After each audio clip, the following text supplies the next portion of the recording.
কি অবস্থা সবার? অনার 200 এমন একটা ফোন যেটা 2026 সালে এসে এখনো পর্যন্ত নেওয়া যায়। বাজেটের ভিতরে বেস্ট ক্যামেরা সেটআপ, টেলিফটো রয়েছে, পারফরম্যান্সও খুব একটা খারাপ না। এই সিরিজের লেটেস্ট মডেল 500। এই ফোন নিয়ে এক একজনের এক এক রকম মতামত রয়েছে। কেউ বা বলছে প্রাইসটা একটু বেশি হয়ে যাচ্ছে, আবার কেউ বা বলছে এর থেকে 200 ফোনটাই তো ভালো ছিল। যতটা খারাপ আসলেই বলা হচ্ছে ফোনটা কি আসলেই কি অতটা খারাপ? ভালো মন্দ মিলিয়েই তো একটা ফোন ভাই। এখন আপনার ভিতরে যে কনফিউশনটা রয়েছে, বাইং ডিসিশন আপনি নিতে পারছেন না, আশা করি এই ভিডিওটা দেখলে আপনি জানতে পারবেন যে 500 ফোনটা কি কারণে আপনার নেওয়া উচিত, কি কারণে না নেওয়া উচিত। ভিডিও শুরুর আগে আপনাদেরকে জানিয়ে রাখি, অনার 500 ফোনটা আমাদের কাছে পাঠিয়েছে লাইক টেলিকম, যাদের কাছে অফিসিয়াল আনঅফিসিয়াল সব ধরনের ডিভাইস অ্যাক্সেসরিজ আপনারা পেয়ে যাবেন Bashundhara city and Jamuna future পার্কে। তাদের ফিজিক্যাল শপ রয়েছে। এই মুহূর্তে অনার 500 এর 12256 জিবির প্রাইস রাখা হয়েছে 52K রেঞ্জের আশেপাশে। তারপরেও যেহেতু ফোনের প্রাইস যে কোনো সময় ওঠানামা করতে পারে, আপনারা লাইক টেলিকমে সরাসরি যোগাযোগ করে আপডেট প্রাইসটা জেনে নিতে পারেন। ফোনটার বক্সের সাথে 80 ওয়াটের charger, soft case, papers item এইগুলাই থাকছে। আর এই ফোনের ভিতরে কিন্তু 8000 mAh এর সিলিকন কার্বন ব্যাটারি দেওয়া হয়েছে, পাশাপাশি 27 ওয়াটের রিভার্স চার্জিং সুবিধা রয়েছে, মানে অন্য কোনো স্মার্টফোনকে ফাস্ট চার্জিংও করা যাবে অনার 500 ফোনটা দিয়ে। 8000 mAh ব্যাটারির তুলনায় এই ফোনটা কিন্তু খুবই কম্প্যাক্ট, লাইট ওয়েট। আমি যদি এক হাতে ব্যবহার করতে চাই, আমার হাতটা কিন্তু বেশ ছোট, তারপরেও আমি ফোনের আগামাথা ব্যবহার করতে পারবো। ফোনের বডি ফ্রেম অ্যালুমিনিয়াম, রেয়ারে এবং ফ্রন্টে গ্লাস প্রোটেকশন দেওয়া হয়েছে। রেয়ারের ক্যামেরা বামটা অনেকটাই অ্যাপেল এয়ারের মতো, মানে ইন্সপায়ার্ড ডিজাইন যাই বলেন না কেন আপনি। আর এটা অনার নাম দিছে ক্রিস্টাল আইল্যান্ড ডিজাইন। আইফোনের মতো ক্যামেরা কন্ট্রোল বাটন কিন্তু আমরা এই ফোনটাতেও দেখতে পাচ্ছি, বাট আইফোনেরটা ফিজিক্যাল বাটনের মতো কাজ হয়, আপনি প্রেস করলে ওইটা ফিডব্যাক দিতে পারে, ডেবে যায় আর কি, আমরা সহজ ভাষায় যেটা বলি। বাট এটা কিন্তু জাস্ট একটা টাচের প্যাড দেওয়া হয়েছে এখানে, এটা কিন্তু ফিজিক্যাল বাটনের মতো না, টাচ করে করে কাজ হয়। হ্যাপটিক ফিডব্যাকের মাধ্যমে আপনাকে বোঝাবে যে আপনি কোনো ফিজিক্যাল বাটনে প্রেস করছেন এমনটাই। আর হ্যাপটিক ফিডব্যাকটা এরকমও না যে আপনি ফিল করবেন এটা কোনো ফিজিক্যাল বাটন। আমার কাছে মনে হয়েছে এটা দেওয়ার থেকে না দেওয়াটাই ভালো ছিল, খুব একটা কাজের কিছু না। ফোনটাতে আয়ার রিমোট রয়েছে, এনএফসি থাকছে, বটমে সিম স্লট যেখানে 2টা ন্যানো সিম কার্ড ব্যবহার করা যাবে, স্ক্রিনে অপটিক্যাল ফিঙ্গারপ্রিন্ট যেমন পজিশনে থাকে এখনকার সময়ের ফোনগুলোতে ওইরকমই। ওভারঅল ডিজাইন আমার কাছে যেমনটা মনে হয়েছে আমি একটা ফ্ল্যাগশিপ গ্রেডের ফোন হাতে ধরে আছি, ওইরকমই ফিলটা পাচ্ছিলাম। একটু কম্প্যাক্ট সাইজ, যাদের পছন্দ তাদের কাছে এই ফোনটা লুক, ডিজাইন, ফিল সবকিছুই ভালোই মনে হবে। ডিসপ্লের প্রথম সৌন্দর্যই ফুটে ওঠে চিন বেজেল এরিয়াতে। ন্যারো চিন বেজেল আছে, ওকে, অ্যান্ড ছোট্ট করে কনসোল ক্যামেরা কাটআউটটা। এই দিক থেকে ডিসপ্লেটা আসলে সুন্দর। আমরা 200 পাচ্ছিলাম কার্ভ, আর এটা সম্পূর্ণ ফ্ল্যাট ডিজাইনের একটা ডিসপ্লে। আচ্ছা, এই ডিসপ্লে সাইজ 6.55 ইঞ্চের, FHD প্লাস রেজলিউশন, 460 PPI রয়েছে, খুবই sharp and clear. 120 hertz refresh রেটও আমরা পাচ্ছি। 6000 নিটস পিক ব্রাইটনেস দিতে পারে, টিপিক্যাল 800 নিটস। 6000 দিতে পারে কি পারে না ওইটা ম্যাটার করছে না, মূল বিষয় হলো এটা নাম্বার গেম, আমরা সবাই জানি। বাট এই ফোনটা আউটডোরে ব্যবহার করে দেখেছি, যথেষ্ট ব্রাইটার মনে হয়েছে, মানে ভিজিবিলিটি নিয়ে আউটডোর বলেন সানলাইটে সমস্যা হচ্ছিল না। অবশ্যই এটা LTPO প্যানেল, 3840 হার্জের PWM ডিমিং রয়েছে। ডিসপ্লের কালারটা খুবই ন্যাচারাল মনে হয় আমার কাছে, খুব বেশি ভাইব্রেন্ট না, মানে কোনো একটা কালার যে ফুটে বের হয়ে যাচ্ছে বিষয়টা এরকম না, সবগুলা কালার একেবারে ব্যালেন্স মনে হচ্ছিল। আমরা যখন কোনো কন্টেন্ট এক্সপেরিয়েন্স করছি, এটা কিন্তু 10 বিটের HDR10+ সাপোর্টেড ডিসপ্লে, তার মানে এখানে আপনি HDR কন্টেন্ট দেখতে পারবেন, ওয়াইড ফাইন এলন সাপোর্টেড রয়েছে, ইউটিউবে 4K HDR video smoothly run করছিল, ভিডিওগুলো দেখতে খুবই দারুণ লেগেছে। সেই সাথে আমরা যখন এই ডিসপ্লেতে গেমিং করেছি, গেমিং এক্সপিরিয়েন্সও কিন্তু অসাধারণ ছিল। ডিসপ্লেটার মূল পয়েন্ট হলো এটা LTPO ছোট সাইজে, যে কারণে পাওয়ার কনজিউম কম করবে, 10 বিটের HDR10+ সাপোর্টেড। এতটুকু আমি শিওর করে বলতে পারছি যে এই ডিসপ্লেতে আপনার ভিজুয়াল এক্সপিরিয়েন্সটা খারাপ হবে না। যাই হোক, ক্যামেরা সেটআপটাই কি অবস্থা? 200 মেগাপিক্সেলের মেইন সেন্সর এবার বসানো হয়েছে ওয়াইড অ্যাঙ্গেলে, যেটাতে CIPA 4.5 রেটেড ওআইএস রয়েছে, মানে ভিডিওর ক্ষেত্রে, ইমেজের ক্ষেত্রে ওআইএসটা খুব কাজে আসবে, স্টেবল ভিডিও পাওয়া যাবে। আরেকটা 12 মেগাপিক্সেলের আলট্রা ওয়াইড রয়েছে।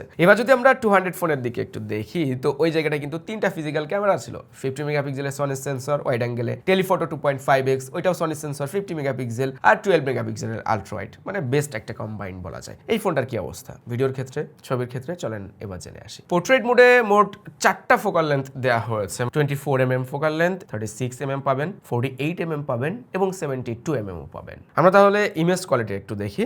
অনেক্সে যখন আমরা ছবি তুলছি একটা, সেটার সাথে একেবারে যখন 75mm জুম করে ছবি তোলা হচ্ছে, ওইটার ভিতরে কিন্তু ডিটেলস অ্যান্ড শার্পনেসের খুব একটা পার্থক্য নাই। মানে রেজলিউশন বেশি থাকায়, মেগাপিক্সেল বেশি থাকায়, এটাকে যে আসলে ভালোভাবে কাজে লাগানো হচ্ছে ওই ব্যাপারটা কিন্তু নোটিসেবল। এটা অবশ্যই শুধুমাত্র ক্যামেরার কাজ না, এখানে AI ব্যবহার করা হচ্ছে ডিটেলস অ্যান্ড শার্পনেস বাড়ানোর জন্য। এআইটাকে এত সুন্দরভাবে ইমপ্লিমেন্ট করা হয়েছে, কোনোভাবেই নোটিসেবল না যে AI দিয়ে ফেসের টেক্সচারগুলোকে বাড়ানো হচ্ছে। রিসেন্ট একটা আপডেট দেওয়ার পরে মনে হচ্ছে ক্যামেরা কোয়ালিটি আরো সুন্দর হয়েছে। এজ ডিটেকশন নিয়ে কোনো সমস্যা নেই, অবজেক্ট এলোমেলো হোক না কেন, চুল এলোমেলো বা ব্যাকগ্রাউন্ড যতই ক্রিটিক্যাল হোক না কেন, খুব সুন্দরভাবে এজ ডিটেক্ট করতে পারছে প্রত্যেকটা ফোকাল লেন্থে। ব্যাকগ্রাউন্ড ব্লার ন্যাচারাল মনে হচ্ছে, সফট অ্যান্ড সুন্দর ব্যাকগ্রাউন্ড বোকেও ক্রিয়েট করতে পারে, মানে পোর্ট্রেট মোডের ইমেজ নিয়ে কোনো সমস্যা নাই। বাট এই ফোনের সমস্যাটা হলো লো লাইটে। পোর্ট্রেট মোডে যখন আমরা লো লাইটে বা রাত্রের ছবি তুলেছি তখন কিন্তু অত শার্প ইমেজ পাওয়া যায় না। ফেস স্মুথ করে এবং এই স্মুথনেসটাকে কমানোর জন্য এআই এর ব্যাপারটা তখন ভিজিবল হয়। হ্যাঁ, এআই দিয়ে যে শার্পনেস ডিটেলস অ্যাড করা হচ্ছে এই ব্যাপারটা আপনি নোটিস করতে পারবেন যখন লো লাইটে ছবিগুলো তুলবেন। 200 মেগাপিক্সেল ক্যামেরা থাকায় ল্যান্ডস্কেপ ছবিতে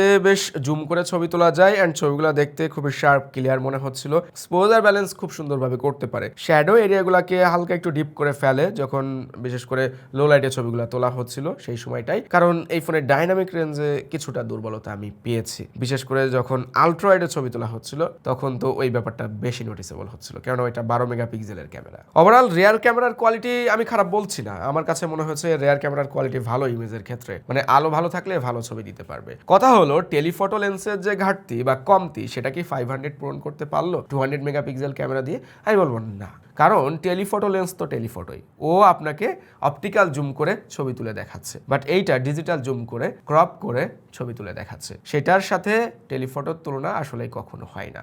সামনের ক্যামেরাটাই ছবিগুলা ভালো আছে, সেলফি ক্যামেরা খারাপ না, বেশ ওয়াইড সেলফি তোলা যাচ্ছিল এবং কিছুটা ডেপথ অফ ফিল্ডও পাওয়া যায়, মানে ব্যাকগ্রাউন্ডটাকে হালকা একটু ব্লার করেও। গ্রুপ সেলফিতেও ভালো রেজাল্ট পেয়েছি, বেশ কয়েকটা সেলফি ইমেজ আমরা দেখাচ্ছি, দেখলে আপনারা ক্লিয়ার বুঝতে পারবেন। তবে রেয়ারের মতোই কিন্তু ফ্রন্টে এসেও লো লাইটে সেলফি ক্যামেরাতে দুর্বলতা আমরা পেয়েছি, একটু সলিড মনে হয়। স্কিন টোন এমনিতেই ওকে আছে, ব্যাকগ্রাউন্ড কালার বা এক্সপোজার ব্যালেন্স এগুলো ঠিকঠাকভাবেই করতে পারছিল, মানে গুড কোয়ালিটি এক কথায়। এখন আমি ফ্রন্ট ক্যামেরা দিয়ে ভিডিও শুট করছি 4K 30 FPS রেজলিউশনে।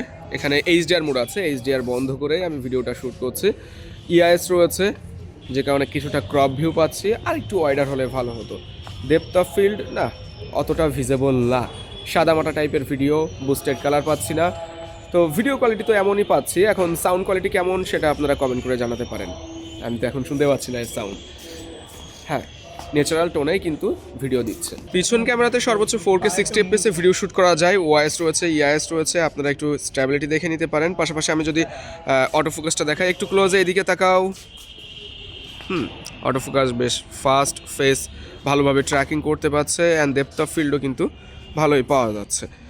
তবে এখানে সমস্যা হলো আপনি যখন 4K 60 FPS ভিডিও শ্যুট করবেন ওই সময়টাই কিন্তু লেন্স পরিবর্তন করা যায় না। এর যে আলট্রা ওয়াইড আছে সেটা আপনি শুধুমাত্র 4K 30 FPS শ্যুট করার সময় ব্যবহার করতে পারবেন।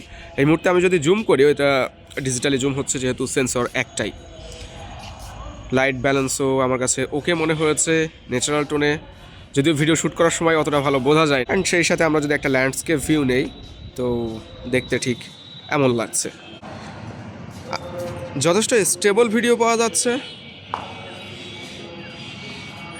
ওয়াও, খারাপ না। ভিডিও দেখে যেমনটা বোঝা যাচ্ছে এই ফোনটা দিয়ে কন্টেন্ট তৈরি করার মতো কোয়ালিটি পাওয়া যাচ্ছে, সেই সাথে সাউন্ড কোয়ালিটিও অসাধারণ ছিল। মানে আমরা যখন ফ্রন্ট অ্যান্ড ব্যাকে ভিডিও শুট করেছি খুব সুন্দর কিন্তু সাউন্ড ক্যাপচার করতে পারছিল। আর একটা বিষয়, এই ফোনে কিন্তু camera two API level 3 supported, তার মানে আপনারা Gcam ব্যবহার করতে পারছেন। কেন সবাই বলছে যে এই ফোনটার দামটা বেশি? অফিসিয়াল মার্কেটে এখন কিন্তু এই প্রাইস রেঞ্জে 8 এলিটের মতো ফোনগুলো চলে এসেছে, সেখানে 8s Gen 4 SoC দিয়ে ফোনটা আসলে কতটা এগিয়ে থাকছে। 8s Gen 4 SoCর পারফরমেন্সটা আমরা বের করার জন্য কয়েকটা টেস্ট করেছিলাম, যেখানে গেমিং টেস্ট করেছি। পাবজি গেম, এটা যেহেতু চাইনিজ ভেরিয়েন্টের ফোন, এখানে কিন্তু পাবজি গেম মানে আমরা যে গ্লোবাল ভেরিয়েন্ট সেটাতে 90 FPS এর বেশি পাচ্ছিলাম না। দেন CODM গেমটাতে দেখলাম 120 FPS এ গেম খেলা যায়, ডেল্টা ফোর্স 120 FPS এ খেলা যায়, ই ফুটবল গেম 60 FPS এ খেলা যায়। এখন কোনো গেম 60-90 তে লক থাকার কারণ কি? এটা চাইনিজ ভেরিয়েন্টের ফোন, এখানে আপনি ইনস্টল করছেন গ্লোবাল ভার্সনের গেম। আপনি যদি চাইনিজ ভেরিয়েন্টের পাবজি ইনস্টল করেন তাহলে 120 FPS পাওয়ার সম্ভাবনা রয়েছে। গেমিং পারফরমেন্স কেমন পেয়েছি? 90 হোক বা 120 FPS এ smooth, butter smooth, frame drop খুব একটা চোখে পড়েনি, কারণ স্ন্যাপড্রাগনের 8s Gen 4 এর গেমিং পারফরমেন্স খারাপ না। অ্যান্ড এটাতে ভিজি কুলিং সিস্টেম রয়েছে, যে কারণে হাই টেম্পারেচার বা ওভারহিটের সমস্যাও ছিল না। আমরা এই ফোনে টেম্পারেচার টেস্ট করতে যেয়ে কিছুটা অবাক হয়েছে। 120 FPS মানে ভাবার বিষয়, সেটা আপনি লো সেটিংসে খেলেন, বাট 120 FPS এ গেমিং এর সময় একটা ফোনে টেম্পারেচার থাকছিল 28-32 ডিগ্রি সেলসিয়াস। কোনো ফোন রেগুলার ইউজেজে 35 ডিগ্রি সেলসিয়াসে চলে যায়, সেখানে 120 FPS এ গেমিং করার সময় এই ফোনে টেম্পারেচার 35ও আমরা দেখি নাই। মানে ওভারহিটের সমস্যা এই ফোনটাতে একেবারেই নেই বলা যায়। তবে গেমিং এর সময় গরম না হলেও ভিডিও কলে যখন কথা কথা বলা হয় তখন ফোন গরম হয়, মানে ওইটা থামিয়ে রাখার মতো সম্ভব না একেবারে না ভাই। তখনও এই ফোন গরম হচ্ছিল না, তখনও হচ্ছিল না। আমরা 4K 60 FPS ভিডিও শ্যুট করেছি যখন দেখলাম ফোনে টেম্পারেচার থাকছে 29, 32, 33 ডিগ্রি সেলসিয়াসের আশেপাশে, অ্যান্ড ভিডিও কলে কথা বলার সময় আরও কুল 30 ডিগ্রি প্লাস হচ্ছিল না। তার মানে বোঝাই যাচ্ছে যে এই ফোন কুল থাকতেই পছন্দ করে। অ্যান্ড্রয়েড 16 ম্যাজিক ওএস 10 এইটা ক্লোজ কপি বলা যায় আপনার হচ্ছে আইফোনের ওই ইউআই এর সাথে অনেকটাই কপি বলা যায়। কিরে আমার ফেস আইডি আমার খুলে না কেন? আচ্ছা, অনেকটাই ক্লোজ কপি বলা যায়, মানে আইফোনে যে গ্লাস ভাইব, ট্রান্সপারেন্ট ভাইব, ওইটা কিন্তু এই ফোনের ভিতরে রয়েছে। কন্ট্রোল সেকশন একদমই হুবহু আইফোন। ভাই কি করলো এ দেখেন, মানে কোনটা আইফোন কোনটা অনার ফোন দেখলে বোঝা যাবে না আপনি যদি শুধু স্ক্রিনের দিকে তাকাই থাকেন। মানে হুবহু আইফোনের মতো আইকনগুলো দেখতে। নোটিফিকেশন প্যানেল, নোটিফিকেশন ডিলে কিন্তু আছে এই জায়গাটায়, যেহেতু চাইনিজ ভ্যারিয়েন্টের ফোন কিছুটা নোটিফিকেশনের ডিলে আছে, বাট ইউআইটা খুবই স্মুথ, বাটার স্মুথ মনে হচ্ছে। অ্যাপ ওপেনিং ক্লোজিং টাইমও খুবই ফাস্ট মনে হচ্ছে, রেসপন্সিভ লাগছিল, অ্যান্ড রিফ্রেশিং একটা ভাইব পাওয়া যাচ্ছে। আপনার হচ্ছে আইকনগুলোর ভিতরেও বেশ গ্লাস ভাইব দেওয়া হয়েছে। সব মিলিয়ে ইউআইটার ভিতরে আপনি বেটার কিছু ফিল করবেন, নিউ কিছু ফিল করবেন। কিছুটা ব্লোটওয়্যারের ব্যাপার রয়েছে, যেহেতু চাইনিজ ফোন কয়েকটা ব্লোটওয়্যার রয়েছে যেগুলোকে ইনস্টল করা যাচ্ছিল। মানে চাইনিজ ফোনগুলো নিজেদের মতো সাজায় নিতে হয়, এখানে আপনার হাবিজাবি জিনিসপত্র থাকবেই। 8s Gen 4 এর পারফরমেন্স বোঝার জন্য স্কোর দেখলেই বোঝা যাবে। আমরা যদি AnTuTu টেস্ট বা Geekbench 6 এর রেজাল্ট দেখি, তো AnTuTu-তে অনার 500 এ স্কোর পেয়েছে আমরা 24,06,995। এটা কিন্তু অনেক ভালো একটা স্কোর। এবং Geekbench 6 এ সিঙ্গেল করে 2154, মাল্টি করে পেয়েছে 6,732। এই ফোনটা দিয়ে আপনি ভিডিও শুট করেন 4K তে, এই ফোনটা দিয়ে আপনি 4K ভিডিও এডিট করেন, প্রোডাক্টিভ কাজ করেন আপনি।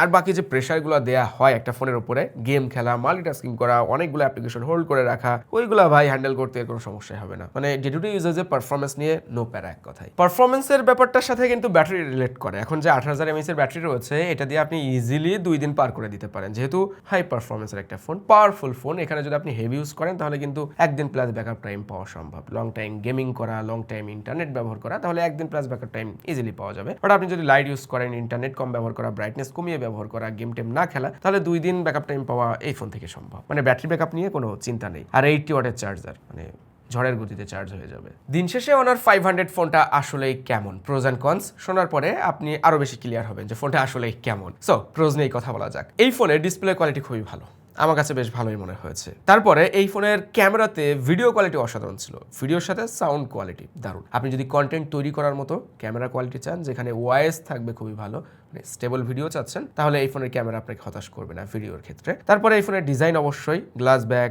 হ্যান্ডি, কম্প্যাক্ট সাইজ, যে কারণে আমার কাছে এই ফোনের ডিজাইনটাও ভালো লেগেছে। কনসের ভিতরে প্রথম পয়েন্টে আসে প্রাইস।